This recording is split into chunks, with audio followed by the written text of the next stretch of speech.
The silence of the mansion in Westport was interrupted only by the monotonous ticking of the wall clock. James Wright, 42 years old, observed the Long Island Sound landscape through the panoramic window of his private office. His reflection in the glass revealed a face marked by expression lines too deep for his age, invisible scars from battles fought in the world's most ruthless financial markets.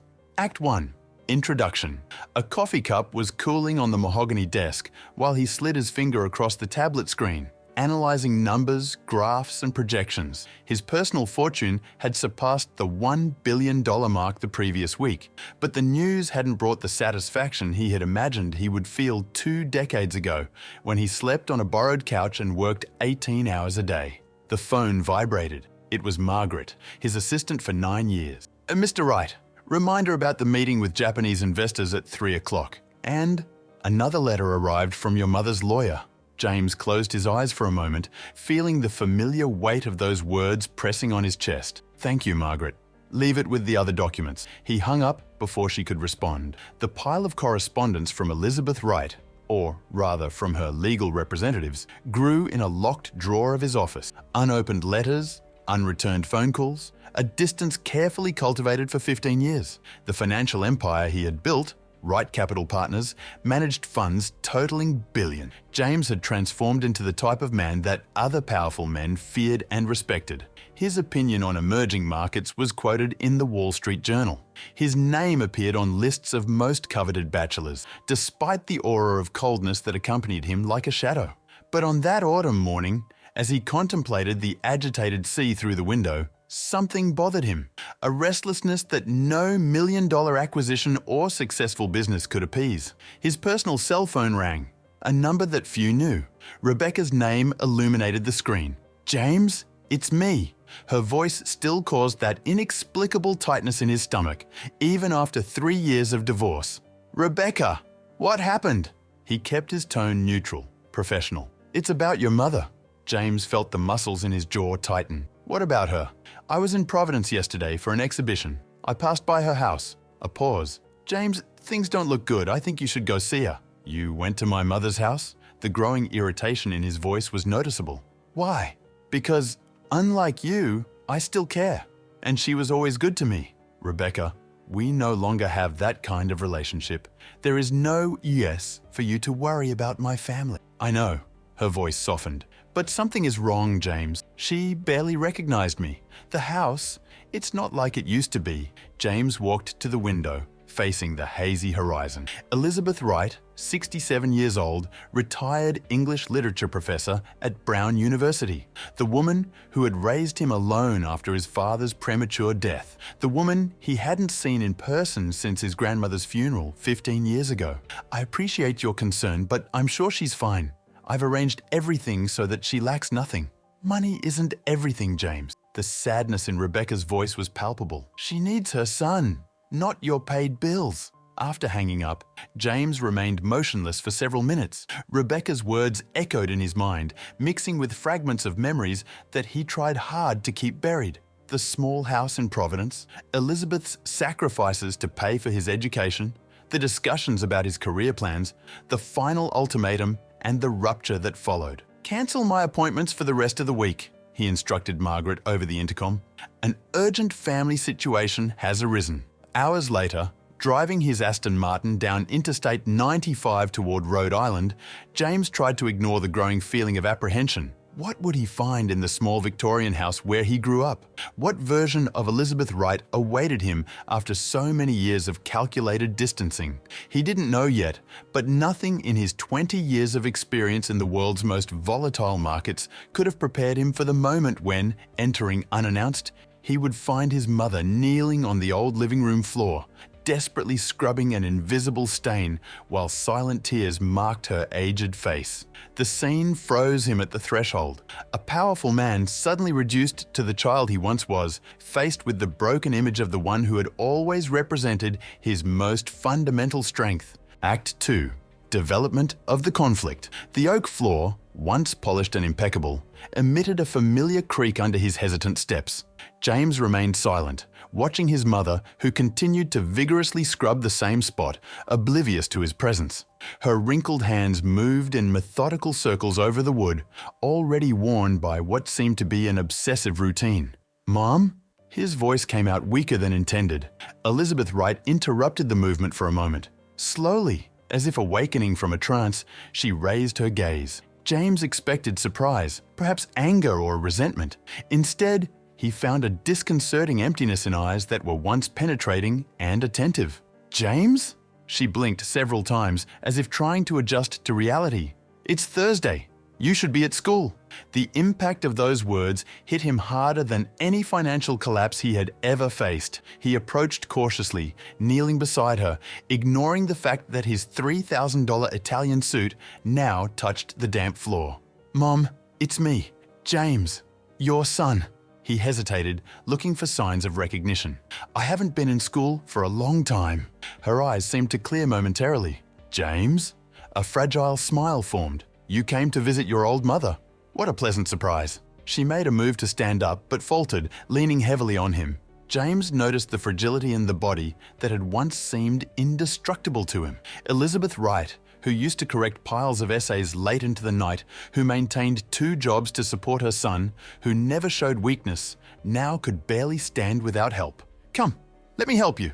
He gently led her to the worn armchair near the window, the same one where she used to read to him as a child. Only then did he fully notice the state of the house. Piles of books and papers accumulated in corners, dirty dishes on the coffee table, closed curtains blocking natural light. "You must be hungry. I'll prepare something for us to eat." Elizabeth made a move to stand up again, but James stopped her with a gentle gesture. "Stay and rest. I'll take care of it." In the kitchen, the situation was even more alarming.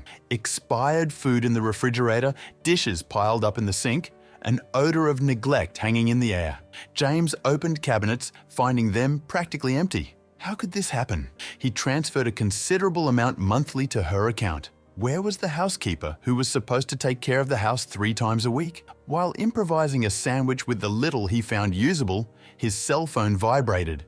It was Victor Reynolds, his partner at Wright Capital. "James, where the hell are you?"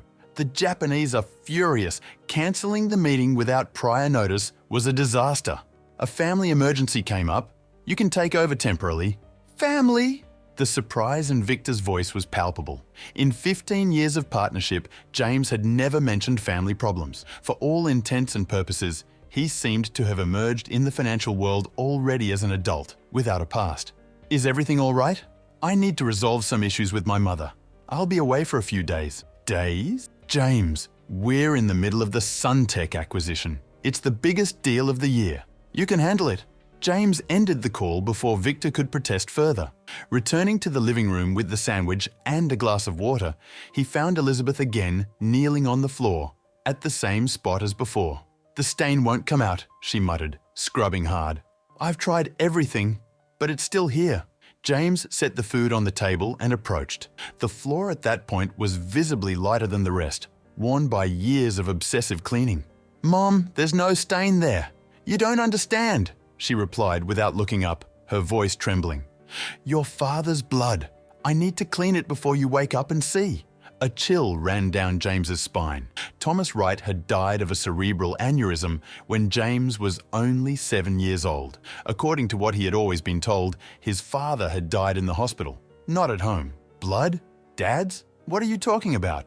Elizabeth didn't answer, continuing to scrub the already worn floor. The next morning, after a restless night in his old room, which remained strangely untouched, like a museum of his adolescence, James waited in the waiting room of Dr. Sarah Payton's office. The doctor who, according to what he had discovered in documents scattered around the house, had been following his mother for several years. The doctor, a woman in her early 50s, with a compassionate yet direct expression, examined him over her reading glasses. "Mr. Wright, your mother has moderate stage dementia, probably Alzheimer's. The initial diagnosis was made almost 3 years ago." 3 years? James felt as if the floor had disappeared beneath his feet. "How is that possible? Why wasn't I informed?" Dr. Payton frowned. consulting the medical record. According to our records, you were notified. We sent correspondence to your office in Connecticut, as per her instructions. The doctor paused. Elizabeth was quite emphatic about not wanting to bother you. She said you were too busy a man to worry about an old woman's problems. Those were her words. James felt the weight of guilt compress his chest. The letters in the locked drawer never opened. How long? The question hung in the air. The progression varies greatly from patient to patient. Elizabeth has better days than others. Sometimes she's perfectly lucid and oriented. Other days, as you witnessed, she regresses in time or develops obsessive behaviors. And this fixation with a stain on the floor? The doctor removed her glasses, rubbing the bridge of her nose. Dementia patients often mix memories, creating new narratives to fill in gaps. This specific fixation began about a year ago. Although your father died in the hospital, as stated in medical records, it's possible that some traumatic event related to that area of the house has mixed with the memory of his death. Leaving the office with a folder full of information about care for Alzheimer's patients, James felt completely lost. A sensation he hadn't experienced since his first days on Wall Street. His analytical mind, trained to identify patterns and calculate risks, now faced a problem for which there was no predefined strategy. In the days that followed, he immersed himself in a strangely domestic routine. He hired a new team of professional caregivers after discovering that the former housekeeper had simply stopped showing up months ago, discouraged by the deterioration of Elizabeth's mental state and her occasional episodes of hostility. One morning, while organizing the accumulated paperwork on his mother's desk, he found an envelope addressed to him, never sent. Inside, a handmade birthday card with her already trembling handwriting. To my son, on your 40th birthday. Although years and distance separate us, my love for you remains intact. I hope that one day we can reconcile our differences. Always yours, Mum. The card was from 2 years ago. James had not received any call or message from her that day and had interpreted the silence as further confirmation that the rupture was definitive and mutual. His cell phone rang incessantly. Victor, Margaret, lawyers, important clients. The world he had built with so much effort continued to spin, demanding his presence, his decisions. But for the first time in decades, James felt completely disconnected from that reality. On a particularly difficult afternoon, Elizabeth had a moment of lucidity while they looked at old family photographs. "You've become exactly what you always wanted, haven't you?" she commented, touching a recent photo of James in a business magazine. "A powerful man, rich, influential." "Yes," he replied hesitantly, "but now I wonder at what cost." Elizabeth studied him with a surprisingly penetrating look. "You've always been so much like your father. The same fierce ambition, the same determination." She paused, as if carefully choosing her words. But he understood in the end what you still need to learn. "And what would that be?" "That no fortune replaces what really matters." She held his hand with unexpected strength. Thomas was working too hard, ignoring signals his body was sending. The night he suffered the aneurysm, he had cancelled a picnic he had promised to have with you on the weekend. "I'll make it up to the boy later," was what he said. "But there never was a later, James." The conversation was interrupted when the house phone rang. It was Rebecca. "I thought I'd call to see how things are," she said when James answered. The familiarity in her voice, the genuine concern, contrasted drastically with the professional coldness he encountered daily. "She has Alzheimer's," he replied, his voice hoarse with contained emotion. "For 3 years, Rebecca, and I knew nothing about it." The silence on the other end of the line was brief but significant. "James, I'm sorry. Do you want me to come over?" The question caught him off guard. The divorce had been proposed by him, not by her. Rebecca had every right to turn her back on his personal problems now. Instead, she offered help. "She would like to see you," he finally answered, surprising himself with the truth of those words. The next day, when Rebecca arrived, James observed the contrast between the two most important women in his life. Rebecca, with her natural elegance and confident posture, the successful art historian he had met at a charity auction 10 years ago, and Elizabeth, now a shadow of the strong, independent woman who had raised him, but whose stubbornness still occasionally shone through. "You're thinner," Elizabeth commented when the three sat down for lunch, "and there's more grey in your hair." "The corporate world isn't kind to anyone's health," Rebecca commented, serving the salad she had prepared. "He's always been like that since he was a child, so focused on his goals that he forgot to eat." Elizabeth smiled, momentarily present, before frowning in confusion. "Are you his new piano teacher?" Rebecca exchanged a quick look with James before responding softly, "No, I'm a family friend." In the afternoon, while Elizabeth rested, James and Rebecca walked through the abandoned garden at the back of the house. "Why did you never tell me about the fight between you two?" Rebecca asked, breaking the silence. "In 10 years together, you never really explained why you distanced yourself from her." James observed a dried-up rosebush, once his mother's pride. "It started when I refused to pursue an academic career. She had big plans, that I would graduate in literature like her, perhaps get a doctorate, follow in her footsteps." He plucked a dead leaf, crushing it between his fingers. "When I announced that I had accepted an internship at an investment bank, it was as if I had betrayed everything she valued. A career decision doesn't justify 15 years of estrangement. It was more complicated than that." James hesitated, the words stuck in his throat. "As I began to succeed, the differences between us deepened. She criticized the type of person I was becoming, said I was selling out, compromising important values in exchange for status and power." "And were you?" The direct question hit him like a punch to the stomach. "At the time, I thought she didn't understand the modern world, that she was stuck in impractical academic idealism." James stared at the horizon. "The definitive rupture came when I used privileged information in an important deal. It wasn't technically illegal, but..." He let the sentence die in the air. "She found out. Yes. She said she no longer recognized the son she raised, that my father would be ashamed of the man I had become." The pain of that memory was still surprisingly vivid. "I was drunk on my first million, young, arrogant, said unforgivable things, that she was a failure who wasted her potential teaching literature to uninterested teenagers, that her life of sacrifices and integrity had left her with a mortgaged house and a precarious retirement, while I was about to conquer the world." Rebecca remained silent for a few moments, letting the weight of that confession settle between them. "You know that doesn't justify abandoning her for 15 years, right? I sent money regularly. A lot of money." The defense sounded weak, even to his own ears. "You think that's what she wanted? Money?" Rebecca shook her head. "During our marriage, she would call me sometimes, asking about you, how your health was, if you were eating well, if you seemed happy. She never asked about your business or how much you were worth." James felt a wave of shame that he hadn't experienced since adolescence. Even during the years of silence, Elizabeth had continued to worry about him as a mother, not as an investor in his success. The next morning, Rebecca needed to return to New York for an important exhibition. Before leaving, she hugged James in a way she hadn't done since the divorce. "She needs specialized care, James. This house has too many stairs, too many dangers for someone with dementia." "I know that. I've already researched some nearby institutions." Rebecca studied him for a moment. "That's not what I meant. She needs to be close to family, to you." After Rebecca's departure, James sat in the improvised office he had set up in the dining room, analyzing numbers and spreadsheets with the same intensity he applied to financial reports. Costs of treatments, medications, necessary adaptations to the house or anywhere else where Elizabeth would live, expenses with professional caregivers, significant figures for most people, but insignificant for someone with his fortune. The real cost, he realized, would be different. He would have to completely reorganize his life, make space, physical and emotional, for someone who would require constant attention, whose condition would only worsen over time. His cell phone rang, interrupting his calculations. It was Victor again. "James, we need you here. Suntech is threatening to back out of the deal if we don't conclude by Friday." "What's the specific problem?"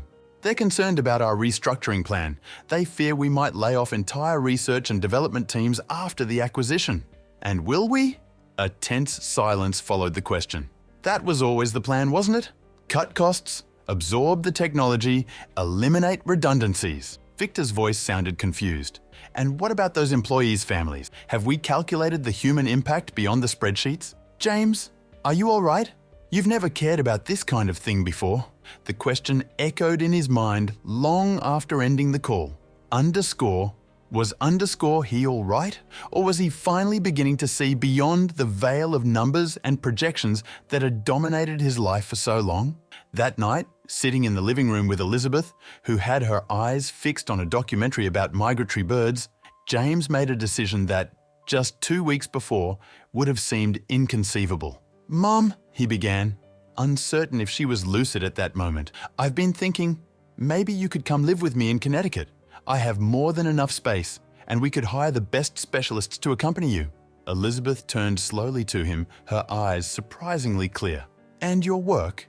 Your busy life as an important man?" "Some things need to change," he replied, surprising himself with the firmness in his own voice. "Some priorities need to be readjusted." She studied him in silence for a few moments, as if trying to decipher a particularly complex text. "You know," she finally said, "there are moments when I confuse the present and the past. Days when you are still my little 7-year-old boy with scraped knees and full of questions about the universe." Her gaze became distant. "Other days, I remember everything perfectly. The choices we made, the harsh words we exchanged." She paused, softening her voice. "On my good days, James, I understand. I understand that you needed to follow your own path, even if it was different from what I dreamed for you." He felt the knot in his throat grow. "I was cruel, unforgivable." "There is no unforgivable between mother and son." Elizabeth smiled weakly. "Only lost time." When the phone rang again, it was Margaret with an apparently unavoidable emergency related to the Suntech acquisition.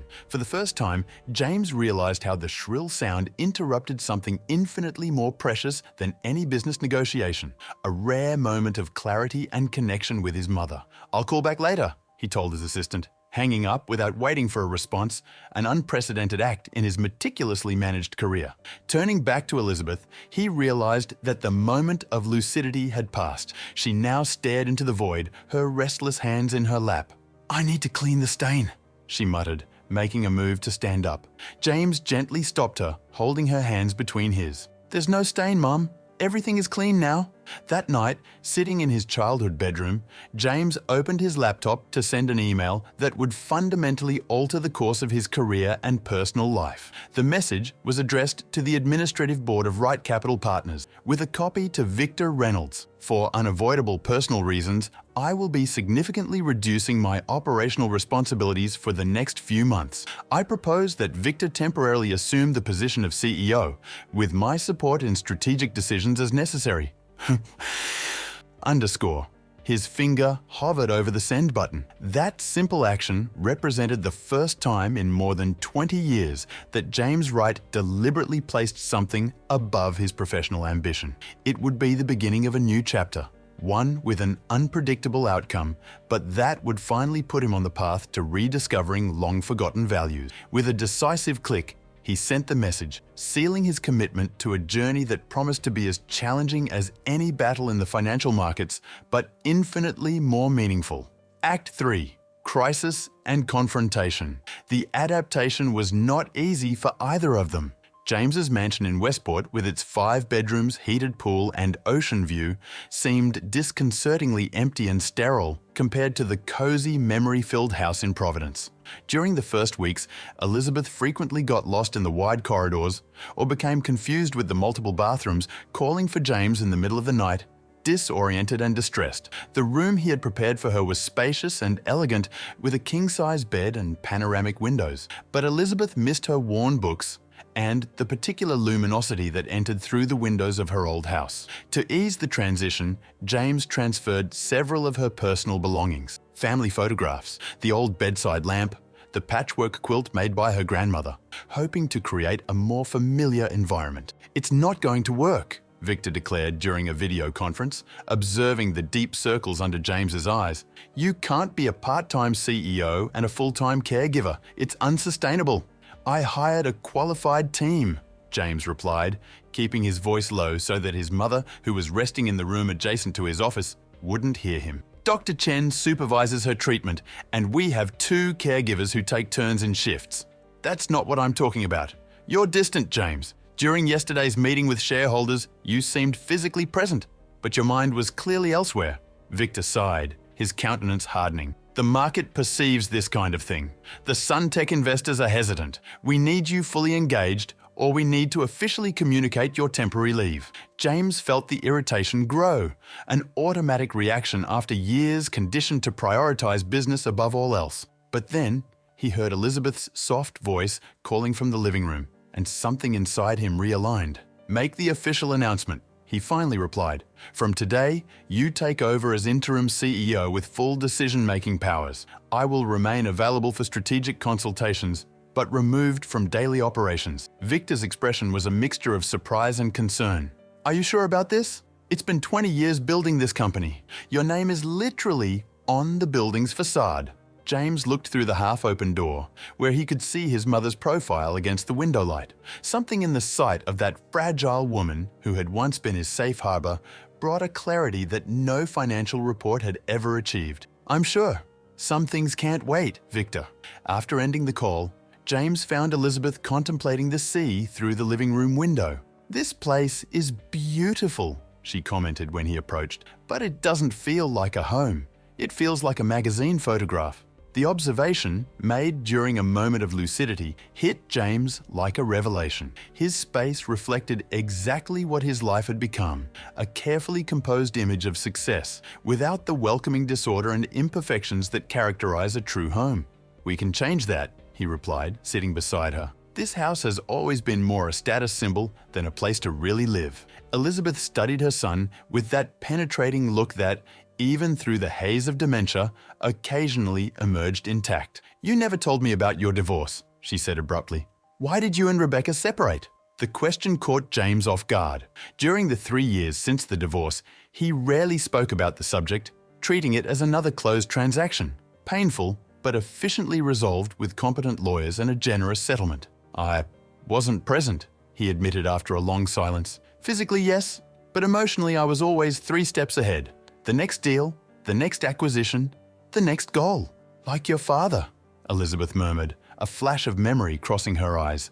"Always planning the future, rarely living the present." The comparison hit James deeply. For years, he had carefully cultivated the image that he was different, more successful, more strategic, more determined than Thomas Wright had ever been. The idea that he was repeating the same patterns was disturbing. "Rebecca wanted children," he continued, revealing something he had never openly discussed with anyone. "I always postponed, saying we needed to wait for the right moment when there was more stability in business. But it would never be stable enough," Elizabeth completed softly. "Exactly. Until one day, she said we couldn't waste any more time, that she was ready to be a mother with or without my active participation." James swallowed hard, remembering the intensity of that final discussion. "I said I couldn't commit to a child at that moment, that maybe I never could." Elizabeth nodded slowly, absorbing the information with a surprising clarity for her hazier days. "You were afraid," she stated, not as an accusation, but a simple truth. "Afraid of failing, of not being the father that Thomas couldn't be for long enough for you." The words hit an exposed nerve that James didn't even know existed. A heavy silence settled between them, filled only by the distant sound of ocean waves beating against the rocks below the property. The following week, the routine they had established was interrupted when Elizabeth had her first serious episode in the new house. James was awakened in the middle of the night by screams coming from her room. Running down the hallway, he found her in a state of extreme agitation, throwing objects and calling for Thomas, convinced that he was trapped somewhere in the house and needed help. "Dad is fine, Mom," James tried to calm her, approaching cautiously. "There's no one trapped here." "You don't understand," she shouted, her eyes glazed in terror. "The blood! There's blood everywhere! We need to help him before it's too late." The night caregiver, Mrs. Martinez, appeared at the door, already dialing Dr. Chen while quickly assessing the situation. "She's having an episode of nighttime agitation with hallucinations," she explained in a low voice to James. "It's relatively common in Alzheimer's patients. The doctor is on her way, but we need to try to calm her without medication, if possible." For almost 2 hours, James stayed with his mother, speaking softly, trying to anchor Elizabeth in the present, when her mind was trapped in a past distorted by fears and unprocessed traumas. Gradually, with the arrival of Dr. Chen and redirection techniques, Elizabeth calmed down enough to go back to sleep, exhausted by the episode. "Will this happen more frequently?" James asked the doctor as he accompanied her to the door, the first ray of sunlight beginning to illuminate the maritime horizon. "Unfortunately, yes. As the disease progresses, the confusion between past and present intensifies. Episodes of agitation tend to worsen, especially in late afternoon and during the night, what we call sundowning." Dr. Chen adjusted her glasses, her professional countenance softened by genuine compassion. "And there's something else we need to discuss, Mr. Wright. Her episodes are becoming more frequent than expected. I would like to do some additional tests to check if there are no secondary complications." The days that followed were a roller coaster of medical consultations, tests, and medication adjustments. James completely reorganized his schedules, delegating even more responsibilities in the company to focus on caring for Elizabeth. Victor called daily, trying to balance updates about the business with increasingly worried questions about James's personal situation. "The shareholders are restless," he informed during a particularly tense call. "The stock value has fallen 8% since the announcement of your temporary departure. We need a more forceful statement from you reaffirming your long-term commitment to the company." "My commitment?" James almost laughed, a humorless laugh. "I've dedicated 2 decades of my life to this company, sacrificing practically everything in the process. That shouldn't be questioned." "That's precisely why your sudden absence causes such an impact." No one expected James Wright, the Wall Street shark, to simply abandon everything for family matters. The hesitation in Victor's voice when pronouncing the last words ignited something in James. It was exactly how he himself would have reacted a few months ago.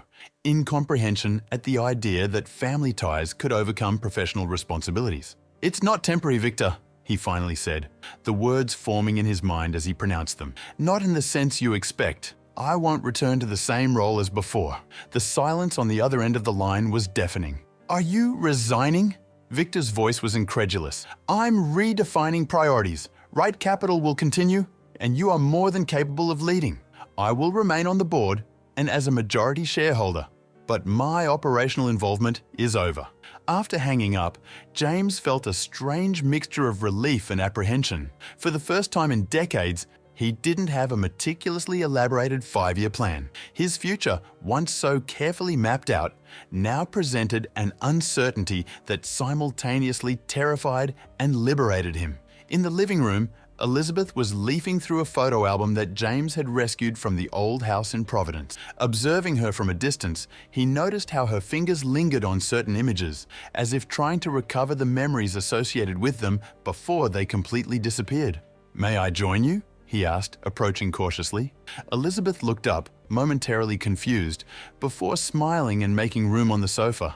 "I was looking at you when you were little," she explained, indicating a photograph of James at 10 years old, holding a trophy from a math contest. Always so determined. Even at that age, James studied the image, noticing details he had never observed before. Elizabeth's proud look beside him, her hand firmly resting on his shoulder, the slightly tense posture of the boy who already demonstrated the ambition that would define his adult life. "You always supported me, even when you disagreed with my choices," he commented, turning the page to reveal more preserved memories. "That's what mothers do."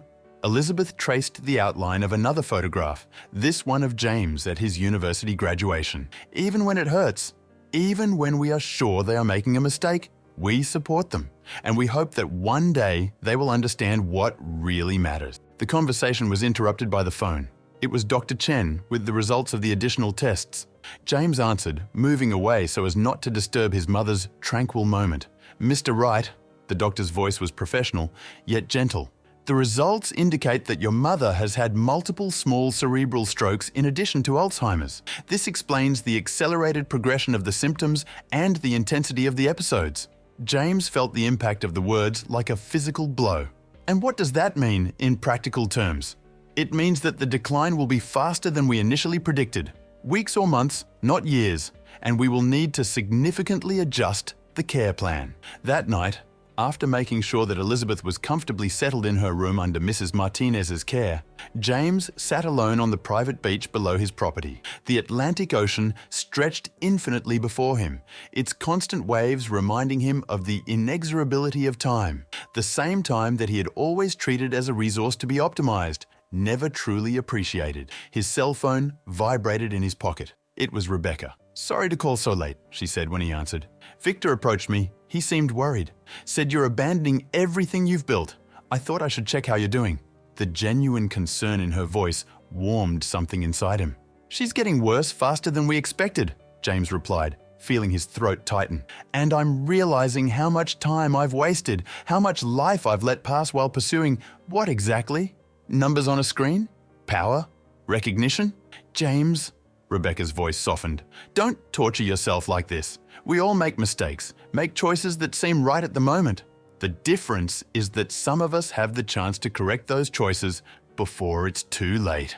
There was a moment of silence before Rebecca spoke again, her voice carrying an emotion he hadn't heard in years. "I'd like to visit you both again, if you'll allow it."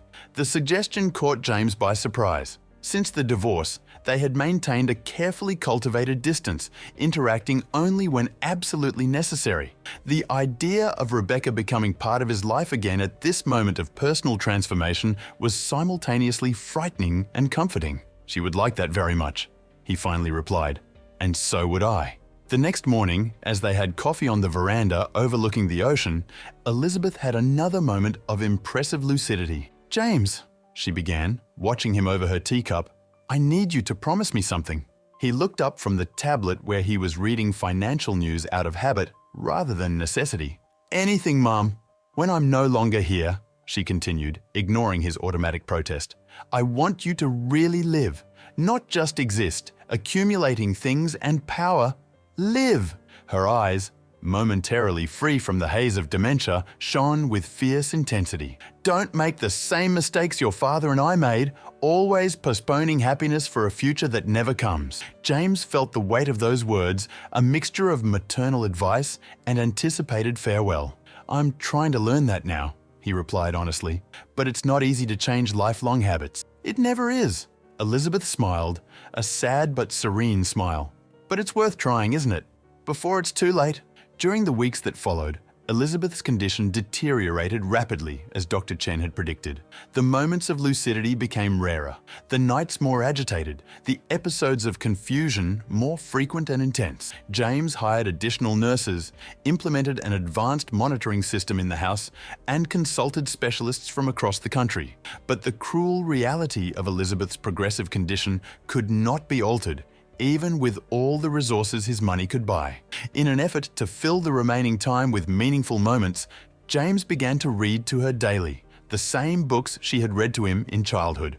_Wuthering Heights, _ Great Expectations, _ The Catcher in the Rye, _ During these sessions, even on the most confused days, Elizabeth seemed to find a thread of connection with the present through the familiar words. Rebecca began to visit regularly, bringing with her a lightness and warmth that James's mansion had never known. She reorganized the common spaces, adding plants, photographs, and elements that made the environment less antiseptic and more welcoming. During her visits, she talked with Elizabeth about art and literature, subjects that had always brought the two women closer, even when Elizabeth could no longer articulate complex thoughts. During one of these visits, while walking on the beach, Rebecca surprised James with an unexpected question. "Have you thought about selling this house?" He stopped, observing the imposing structure at the top of the cliff. The mansion, with its modern lines and cold materials, suddenly seemed strangely alien against the natural scenery. "Actually, yes," he admitted. "Recently, I've been thinking that this place never really reflected who I am. It was more a status symbol, a trophy." "And who are you, James?" Rebecca asked softly. "Beneath all the layers you've built over the years?" The question hung between them, accompanied only by the sound of waves and seabirds. James realized that, at 42 years old, after building a financial empire and achieving everything he had defined as success, he still struggled to answer the most fundamental question about his own identity. That night, sitting beside Elizabeth's bed as she slept restlessly, James made several decisions that would fundamentally alter the course of the rest of his life. He drafted emails, made calls, initiated processes that, just months before, would have been unthinkable. When dawn came, Elizabeth woke in one of her rare moments of total clarity, as if the fog that was gradually consuming her mind had momentarily dissipated. "You look different today," she commented, studying him attentively as he adjusted the pillows so she would be more comfortable. "Lighter somehow." "I made some important decisions yesterday," he replied, gently holding her hand. "About the company? About everything." James paused, organizing his thoughts. "I'm going to sell the mansion. I found a smaller, cozier house nearby." With a real garden and a library with natural light, like you always liked. Elizabeth squeezed his hand weakly, a fragile smile forming on her lips. And right, Capital. Victor will permanently take over as CEO. I'll continue as chairman of the board, but with a much more limited role. He hesitated before continuing. And I'm creating a foundation for dementia research and caregiver support. I'll use a significant part of my fortune for this. James Wright? The philanthropist? Elizabeth teased softly, a shadow of the sharp humor she had always had. Who would have thought? There's more, he continued, feeling his courage grow under her attentive gaze. I invited Rebecca for lunch tomorrow, just the two of us. A date? Elizabeth's smile widened. Maybe. A new beginning at least. He paused. And I intend to talk with her about the possibility of a family. Eventually. Tears formed in Elizabeth's eyes, but they were different from those James had seen when he found her on that crucial day in Providence. They weren't tears of despair or confusion, but of deep and serene joy. My son, she whispered, touching his face with trembling fingers, finally finding his way back. In that moment, with the golden light of dawn filtering through the curtains and enveloping the room in an almost ethereal glow, James felt truly at peace for the first time in decades. The journey ahead would still be difficult, with inevitable losses and challenges for which no privileged education or bank account could prepare him. But he had finally found a truth that he had unconsciously sought throughout his adult life, that true value was never in the assets he accumulated, but in the connections he neglected. Act 4. Resolution. The house in Stonington was everything that the mansion in Westport wasn't. Welcoming, with history, imbued with character. Built in the late 19th century, it maintained the architectural features of the era. Wooden floors that creaked discreetly, curved staircases, bay windows that perfectly framed the view of the small harbour. James had bought the property practically at first sight, recognizing in it something that was lacking in his former high-tech, minimalist design home: a soul. Rebecca had supervised the move, organizing every detail with the meticulous attention she applied to the art exhibitions she curated. She had insisted on maintaining the original personality of the house while discreetly adapting the spaces for Elizabeth's special needs: strategically positioned handrails, ramps disguised as steps, and a room on the ground floor with a view of the rose garden that James had planted especially for his mother. "It's perfect," he commented, watching Rebecca arrange Elizabeth's favorite books on the shelf near her hospital bed, now camouflaged to look like a vintage piece of furniture. Almost, Rebecca smiled, adjusting the position of an old photograph on the bedside table. Young Elizabeth holding baby James in her arms, both illuminated by the soft light of a distant summer afternoon. Now it's perfect. The relationship between them had evolved gradually over the past few months, like a fragile plant carefully nurtured. It wasn't a simple return to what they had been during the marriage, but something different, deeper, built on more honest foundations. There were still healing wounds, difficult conversations being gradually developed, expectations being carefully realigned. Elizabeth had responded surprisingly well to the change, perhaps because the new house, with its more intimate spaces and welcoming atmosphere, evoked older and more settled memories in her deteriorating mind. The episodes of nighttime confusion had decreased in frequency, although the general progression of the disease continued inexorably. Autumn had brought a melancholic beauty to Stonington, with the foliage around the property transforming into shades of red and gold. On that particular morning, as the morning mist still hung over the harbour, James pushed Elizabeth's wheelchair along the stone path in the garden, stopping occasionally so she could absorb the serenity of the landscape. "Putting down roots," she murmured, extending her hand to touch a late rose. Finally! James wasn't sure if she was fully present at that moment or if she was speaking from some distant memory, but the words resonated deeply within him. After 2 decades building an empire that could be managed from anywhere in the world, he finally felt connected to a specific place, to a community, to a purpose beyond accumulation and power. That afternoon, while Elizabeth rested under Mrs. Martinez's attentive care, James met with Martin Harlow, the executive director of the newly created Wright Foundation for Dementia Research. "The first grants have been approved," Martin informed, spreading documents across the dining room table that now served as James's improvised office. 5 research teams will receive funding for the next 3 years, and the caregiver support program is already operational in 3 states. James examined the reports with the same critical eye he had applied to financial statements during his career, but now driven by a completely different motivation. I want to expand the caregiver program more quickly, he decided. Many families don't have the resources I have. They're facing this alone. Martin nodded, making notes. There's something else I'd like to discuss. We received an invitation for you to speak at the next International Symposium on Alzheimer's. Your perspective as a family member and philanthropist would be valuable. A year ago, James would have immediately dismissed the idea of exposing himself publicly in such a personal context. His former self appeared only at financial conferences, always projecting a carefully constructed image of power and unwavering control. The idea of sharing vulnerabilities publicly would have been unthinkable. I'll consider it, he replied, surprising himself with the sincerity of this openness. When Martin left, James found Rebecca in the garden, pruning the last roses before winter arrived. How is she today? Rebecca asked, removing her gardening gloves. She had a peaceful morning, recognized the garden, seemed to appreciate the fresh air. James hesitated before continuing. She called me Thomas twice, but corrected herself right after. Rebecca nodded understandingly. The confusion between James and his father had become more frequent in recent weeks. Dr. Chen called while you were in the meeting, she informed, her voice softening. She wants to come tomorrow to adjust the medication. She thinks we can make her more comfortable, but we can't delay the inevitable, James completed, the painful reality hanging between them like a persistent shadow. Rebecca approached, taking his hands in hers. The simple gesture, so different from the carefully calculated interactions that had characterized the last years of their marriage, conveyed a comfort that words couldn't express. We need to talk about something, she finally said. I've been avoiding the subject, waiting for the right moment, but perhaps there is no ideal moment. James felt the tension in her body, the seriousness in her gaze. What is it? I received an offer to curate an important exhibition in Paris. 6 months of work, starting in January. The news hit James with unexpected force. In recent months, Rebecca's presence had become a comforting constant in the new dynamics of his life. The idea of her departure left an anticipated void that he wasn't prepared to confront.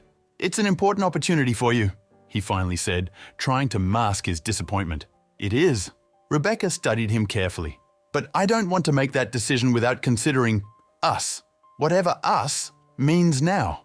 The vulnerability in her voice reflected exactly what James felt. That delicate uncertainty that accompanies new beginnings, especially when built on the foundations of a shared and complicated past. I would like you to stay, he admitted, the words coming out before he could analyze them or shape them into something more cautious. But I understand if you need to go. Your career has always been important, and I don't want to repeat the same mistakes. Rebecca smiled, a smile that carried both relief and new concerns. I can give an answer in a few weeks. They understand that I have personal commitments to consider. She made a significant pause. Important commitment. That night, after dinner during which Elizabeth surprisingly participated in a lucid conversation for almost 20 minutes before getting tired, James sat by the fireplace with a book he couldn't really read. His mind was occupied with thoughts about Rebecca, about the future, about how to reconcile his new priorities with the possibility of rebuilding the relationship he had once so completely neglected. The phone interrupted his reflection. It was Victor. Sorry to call so late. His former partner's voice sounded tense. But we need a decision from you by tomorrow about the global investments offer. James sighed. Even with his almost total withdrawal from daily operations, certain strategic decisions still required his approval as chairman of the board and majority shareholder. Global Investments, an international conglomerate, had offered to buy Right Capital for an astronomical sum, substantially above the market value of the company. My position remains the same, Victor. I don't want to sell. The numbers make sense, James. It's the most generous offer we've ever received. The minority shareholders are pressing to accept. It's not just about numbers. James closed the book, focusing on the conversation. Right Capital isn't just an asset in a portfolio. It's people, careers, a culture we've built over 20 years. The same culture you abandoned without looking back. The bitterness in Victor's voice was palpable. I didn't abandon, I redirected. There's a difference. James paused, choosing his words carefully. And if I'm willing to leave billions on the table by refusing this offer, perhaps you should consider why. After hanging up, James remained in the silent room, watching the flames dance in the fireplace. The decision not to sell the company, even in the face of an extraordinarily lucrative offer, hadn't been difficult. Money no longer exerted the same magnetic power over him. There were more important issues now: legacy, purpose, the well-being of the people who depended on the company he had helped build. A slight noise alerted him to Elizabeth's presence at the door of the room, in her wheelchair, accompanied by the night caregiver. She woke up and asked to see you, Mrs. Patel explained softly. She's having quite a lucid moment. James approached, kneeling beside the chair to be at eye level with his mother. Is everything all right, Mum? Do you need anything? Elizabeth smiled, the kind of smile that lit up her eyes in a way that was becoming increasingly rare. No, dear. I just wanted to see you. She extended her hand, touching his face with fragile fingers. I've been dreaming about your father. It seemed so real. James covered her hand with his, feeling the contrast between his strong skin and his mother's growing fragility. What was he saying in the dream? That he's proud. Of you. Of the man you've become? She paused, her eyes momentarily distant before refocusing. Not of the empire you built, but of the choices you're making now. The words hit James deeply, although rationally he knew they were just the product of Elizabeth's increasingly foggy mind. Still, they carried an emotional truth that resonated beyond logic. I think I'm finally understanding what you two always tried to teach me, he replied softly. That success isn't measured only by external achievements. Elizabeth nodded, satisfied, like a teacher whose student finally understood a particularly challenging lesson. Rebecca is a good woman, she commented, changing the subject with the randomness typical of her condition. Don't let her slip away again. James couldn't contain a small smile. Even through the fog of dementia, Elizabeth maintained her ability to get straight to the point. I'm trying, Mum, but it's complicated. What's worth it is never simple, James. A flash of the pragmatism that had always characterized Elizabeth Wright shone in her eyes. But life is too short for prolonged hesitations. Believe me, I know. The following week, Elizabeth's condition suffered a sharp decline after a series of additional small strokes. There were days when she barely recognized James or Rebecca, lost in a labyrinth of fragmented memories where past and present merged indistinctly. On a particularly difficult afternoon, after Elizabeth had spent hours agitated, calling for people long deceased, James found Rebecca in the small office, visibly shaken. I refused Paris, she announced without preamble when he entered. What? Why? James sat across from her, surprised by the decision. Because I can't leave you both now, it wouldn't be right. Rebecca paused, her gaze steady meeting his. And because we need time to figure out what we really want if there's a future for us. James felt a wave of conflicting emotions, gratitude for her decision, guilt for being partially responsible for the professional sacrifice it represented, hope for what it could mean for them. I don't want you to sacrifice your career, not for me. I already made that mistake once, demanding that you adapt your life to mine. I'm not sacrificing anything, Rebecca replied with surprising firmness. I'm choosing. There's a fundamental difference. She leaned slightly forward. And the exhibition will still be there in 6 months or a year. Perhaps we could go to Paris together then? The possibility of a shared future, mentioned so casually, lit something within James that had long been dormant. I would like that, he replied simply, without elaborate strategies or risk calculations.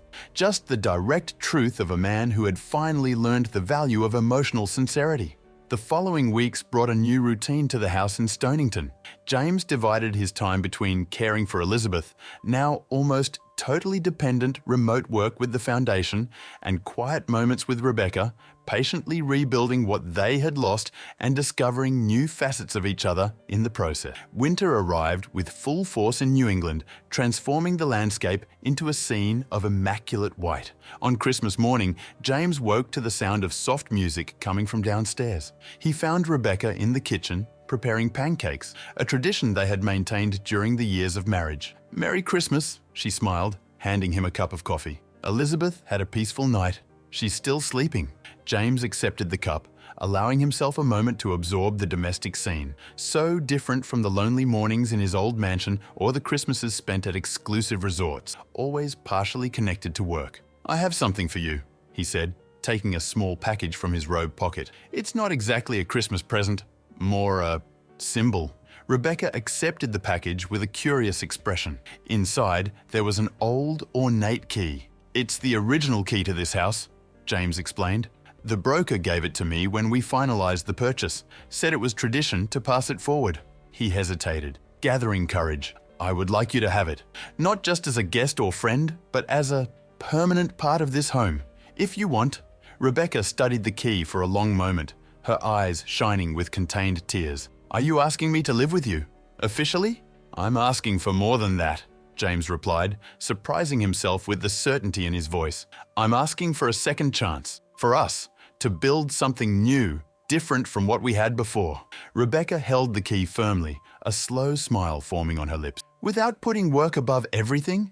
Without waking up at 4 in the morning to check the Asian markets?" "Without any of that," he promised. "I've learned the hard way what really matters." She approached, embracing him in a hug that communicated more than words could express. When she pulled away, her eyes reflected both caution and hope. "One step at a time, James.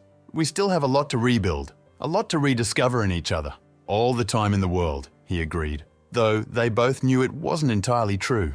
The reality of this limitation manifested brutally 2 weeks later, when Elizabeth suffered a massive stroke during sleep. The medical team quickly mobilized, managed to stabilize her, but the prognosis was grim. Dr. Chen met with James and Rebecca in the small waiting room of Stonington Community Hospital. "She is comfortable and without pain," the doctor assured, her professional compassion evident, "but the brain damage was extensive. We don't expect her to regain consciousness." The words, although expected on some level after months witnessing the gradual decline, still hit James like a physical blow. "How long?" he asked, feeling Rebecca's hand squeeze his in silent support. "Hours? Maybe a day or two. I suggest you prepare to say goodbye."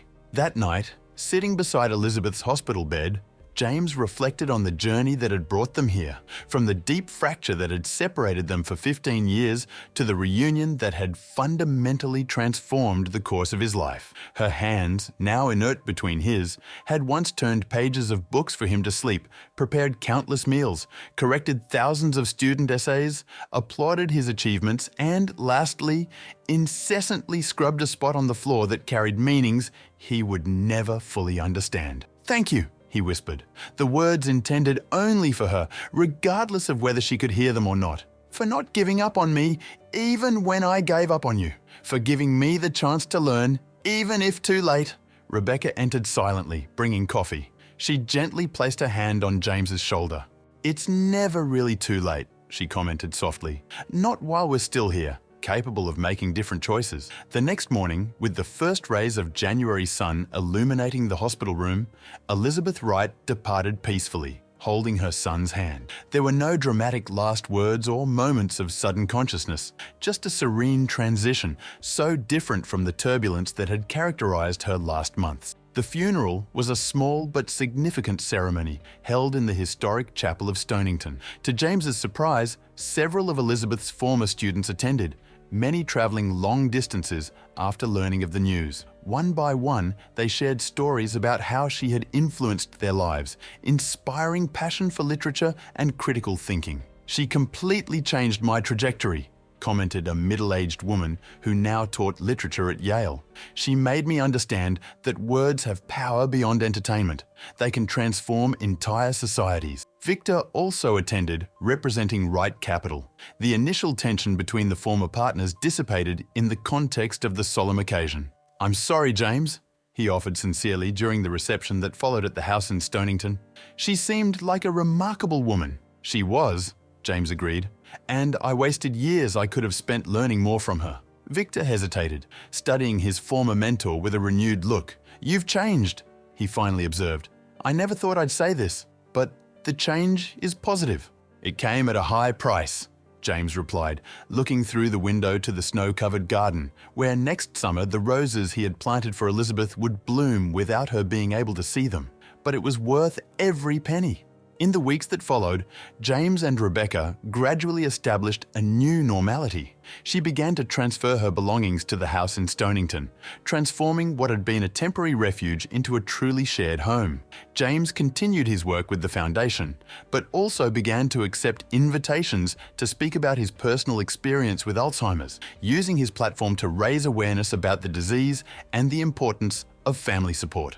One afternoon in March, while arranging the last of Elizabeth's belongings for donation, James discovered a small wooden box at the bottom of a drawer.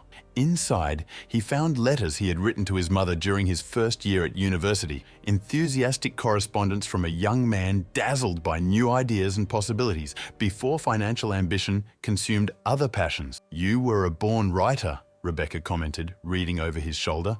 "Look how you describe the campus architecture, the people you met. There's a sensitivity here that I rarely saw during our marriage." James studied the yellowed letters, recognizing fragments of a previous self that he thought had completely disappeared. Maybe it's still there, he reflected, buried under years of financial reports and investment strategy. That night, after dinner, James found Rebecca in the small office working on a catalogue for her next exhibition, a local project she had recently taken on. "I've been thinking," he began, sitting beside her, "about Paris." Rebecca looked up, surprised. "What about Paris?" "The exhibition you refused. I called your contact there. They're still interested if you can take on the project in the fall." "James," she started, but he gently interrupted her. "And I'd like to go with you. Not just visit, but stay. Maybe for a few months, maybe longer." He paused, organizing his thoughts. "We can keep this house as a base, but we don't need to be tied to a single place. There's work I can do remotely for the foundation, and maybe I could start writing again." Rebecca studied him attentively, as if trying to determine the sincerity of the proposal. "Write? About what?" "About all of this. The journey, Elizabeth, what I've learned about value and time." He smiled slightly. "My mother always said I had talent for it, before I decided that only numbers mattered." Rebecca extended her hand, intertwining her fingers with his. "Paris in the fall," she murmured, a smile growing on her lips. "Sounds like an excellent first chapter." The next morning, James woke before dawn. Instead of compulsively checking emails or market quotes as he had done for decades, he headed to the small veranda overlooking the harbour. The horizon was beginning to brighten, promising one of those rare early spring days in New England. In the kitchen, he found the journal he had started keeping after Elizabeth's death. Opening to a blank page, he wrote a single sentence that perfectly captured the transformative journey of the last few months. "In finding my mother on her knees, I finally found my own way back to what really matters." The sun rose slowly over the horizon, pouring golden light over the small coastal town. James remained motionless, absorbing the moment with a conscious presence that would have been impossible for his former self, always oriented toward the future. In the garden below, the first signs of spring life emerged from the still partially snow-covered soil, small green shoots that promised renewal. In the bedroom, Rebecca still slept, her presence in the house a constant source of warmth and purpose. The dining room table was covered with brochures of Paris, maps and notes about possible apartments to rent, the skeleton of a future being carefully built, not with the cold precision of a business plan, but with the organic flexibility of a truly lived life. In the distance, a fishing boat was leaving the harbour, sailing toward the sunrise. James observed it for a long moment, reflecting on journeys that end and those that are just beginning, on the cost of lost opportunities and the immeasurable richness of second chances. Elizabeth was right, he thought, with a mixture of sadness and gratitude. It's never too late to learn what really matters, as long as we're willing to kneel, face the stains of the past, and finally rise transformed. The end.